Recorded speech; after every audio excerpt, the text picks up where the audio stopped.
Funny incident আছে আমাদের সঙ্গে।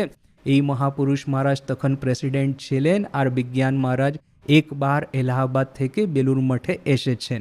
যে কয়েকজন ভক্ত এলো আর মহাপুরুষ মহারাজকে নিবেদন করলো পাউরুটি আর মাখন। মাখন মানে বাটার। তো এই মাখন আর এই পাউরুটি নিবেদন করে মহাপুরুষ মহারাজকে দিলেন। তো মহারাজ বললেন যে আচ্ছা একটা কাজ করো, এই পাউরুটি গিয়ে বিজ্ঞান মহারাজ এসেছেন, উনি কাছের কামরাতেই আছেন, যাকে গিয়ে ওনাকে দিয়ে আসুন। তো এই ভক্তেরা এলেন, এসে মহারাজকে বিজ্ঞান মহারাজকে বললেন যে মহাপুরুষ মহারাজকে এটা আমরা নিবেদন করতে এসেছিলাম, উনি বললেন যে আপনাকে দিতে। তো যেমনি এই যে বিজ্ঞান মহারাজ পাউরুটি দেখলেন, সঙ্গে সঙ্গেই বলে উঠলেন যে বাটার কোথায়?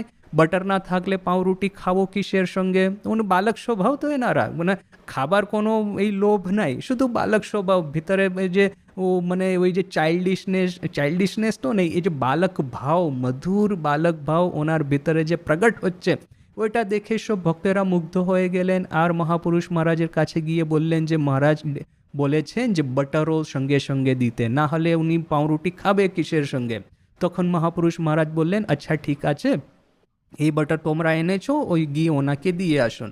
তো এই ভক্তেরা বাটার নিয়ে বিজ্ঞান মহারাজকে দিতে এসেছেন। তো বিজ্ঞান মহারাজ একেবারে ছেলের মতন, ছোট্ট বালকের মতন, দিব্য বালকের মতন এক হাতে পাউরুটি আর এক হাতে বাটার নিয়ে আনন্দ করতে করতে বলতে লাগলেন যে এইটা হলো ব্রহ্ম আর এইটা হলো শক্তি।